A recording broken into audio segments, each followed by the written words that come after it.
Bonjour à tous, on se retrouve pour un nouvel événement. Aujourd'hui, le The 50 se dispute à Enghien sur un parcours de 2150 mètres. Départ autostart, des trotteurs âgés de 7 à 10 ans qui s'affrontent. Ils seront 8 en première ligne, 8 en seconde ligne. Compétition à laquelle, une nouvelle fois, il y a quand même pas mal de possibilités. Avant de vous donner mon choix en 6 donc pour ce The 50 et tous les paris associés, je vous rappelle bien sûr que vous pouvez vous abonner à la chaîne YouTube de The Turf et je vous invite à activer la cloche pour être informé dès que mon prono est posté.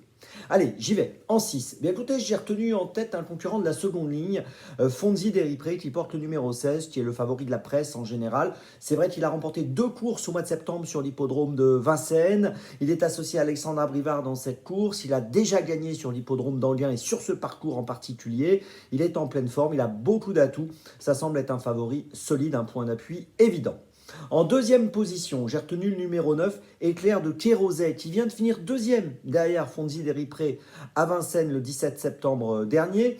Auparavant, on l'avait vu également se comporter correctement à plusieurs reprises cette année. Et surtout, on peut également relever qu'il a déjà très bien couru sur l'hippodrome d'Enghien, donc tout ça est plutôt positif. En troisième position, j'ai retenu le numéro 5, Falco du Douai, qui vient d'échouer sur l'hippodrome de Feur, mais il ne faut surtout pas le condamner hâtivement sur ce résultat qui n'était pas très bon, mais plutôt le juger sur ses performances antérieures et sa troisième place de Laval le 1er septembre dernier. On peut également noter qu'il est pas mal engagé, puisque la course est ouverte à des concurrents n'ayant pas gagné 226 000 euros, et il a gagné 224 110 euros. Donc il peut en profiter peut-être pour jouer un rôle actif à l'arrivée et pourquoi pas se placer sur le podium. En quatrième position, j'ai retenu le numéro 12, Grande Prêtresse. Elle vient de finir 5e au Sable d'Olonne. On peut noter qu'elle a déjà gagné sur ce parcours des 2150 mètres à Enghien, donc c'est quand même important cette aptitude. Et puis il faut également souligner que son entourage a choisi cet engagement. Il aurait pu courir ailleurs ce week-end et finalement son entraîneur a opté pour cet engagement de ce lundi à Enghien. Donc attention, c'est forcément bon signe. En cinquième position, j'ai retenu le numéro 6, Goliath Ducos.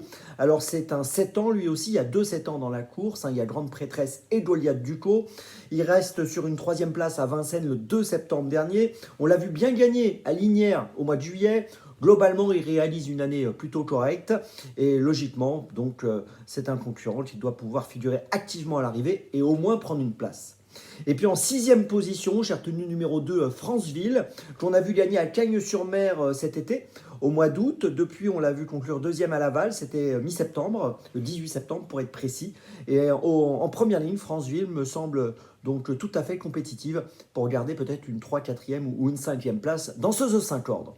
Je vous résume mon choix en 6, le 16, le 9, le 5, le 12, le 6 et le 2. Départ de la course à 13h50 et maintenant on se retrouve demain pour Auteuil et d'ici là avec The Turf, ça va aller.